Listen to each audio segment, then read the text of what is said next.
Hi, welcome to PrimeTime Pickleball. My name is Jordan Briones, and in today's video, I'm going to show you the #1 mistake that I see a lot of beginner players making when they start the game of pickleball. So let's jump right in. Okay, so when I watch a lot of beginner players start playing the game of pickleball, this is one of the biggest mistakes that I see them make. Okay, so let's hit some balls and I'll show you.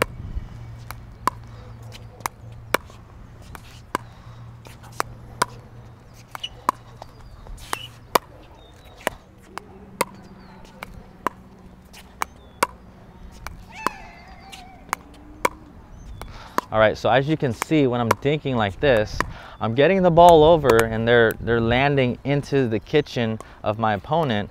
But as you can see, I'm hitting the ball like this. And let me let you know now, in the long run, hitting the ball like this is probably not the best idea. First of all, mechanically, this is not the most efficient way to hit and control the ball.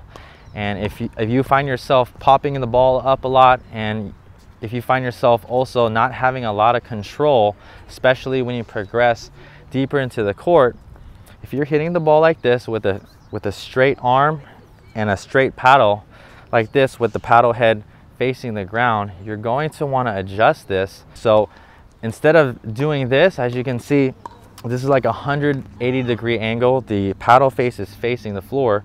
I want you in a more laid back position. As you can see, my wrist is like this and it's a lot closer to 90 degrees. Okay, it doesn't have to be exactly 90 degrees. I just want you in this position as opposed to this.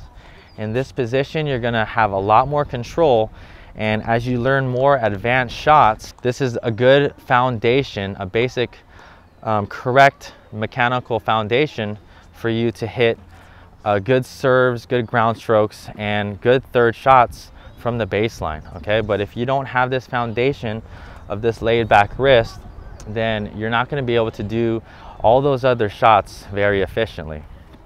Okay, so I should be hitting my dinks like this. Okay, it's still out in front. I'm hitting the contact point of the ball, my paddle is out in front, and even if it's a backhand, I'm also hitting it like this too, right? It's not straight like this. It's going to make a big difference in your game, and I'm going to show you, I'm going to dink a little bit and kind of show you how to hit it correctly. Okay, here we go. Okay, as you can see, I'm still hitting the ball out in front, but what's different is my paddle positioning as I'm gripping the paddle. Okay, even if it's on my backhand side, it's the same thing. Okay, making sure I'm getting out in front and I have my wrist laid back like this. Okay, so that's going to give you a lot more control. Okay, this is not a natural position to be in. I work with a lot of different players, and this may be easier in the beginning because your wrist isn't in this kind of like cocked, laid back position. But like I said, it's going to affect all your shots as you learn new shots and as you become more and as a more advanced player in the game. Okay, so especially moving back to the court, a lot of times I'll have people start up here, and if you're just starting out in the game of pickleball, you know, you want to be able to control the ball. But as you move further back, if you have this paddle positioning and you're hitting it like this, it's going to be very hard for you to control the ball, and also it's going to be very easy for you to pop up balls for your opponent so that they could put it away. So as I move back into the court, I want you to notice how my positioning of my hand and my wrist and the paddle is the same even as I get deep into the court. Okay, so I'm making sure I'm hitting the ball out in front. Okay, and I'm hitting it in a low to high motion. All right, so even when I come up, it's the same thing. Even if I have to take dinks out of the air, hit me a deeper dink on my forehand side. Okay, it's the same I have this laid back positioning on my forehand and on my backhand. Okay, so if you are in the habit of doing this, it's going to take a while to change it to a more laid back position. Like I said, this is 180 degrees.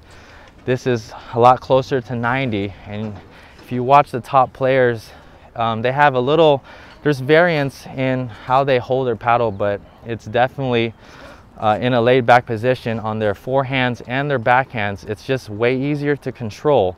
So get out there and maybe film yourself hitting dinks. A lot of people don't notice that they're doing this kind of thing, but if you fix that, this is the basic foundation and mechanics for a dink, and it will carry over to your serve and your third shots and also your ground stroke. So this is very important to get when you are in the beginning stages of development for your game.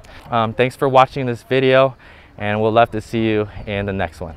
If you enjoyed this video, please give it a like. Thanks so much for watching. For more free video lessons, please visit PrimetimePickleball.com. But before you head on over there, make sure you subscribe to our YouTube channel so that you don't miss out on any future videos. Also, for Primetime Pickleball shirts like this and other great apparel, please visit ptpgear.com.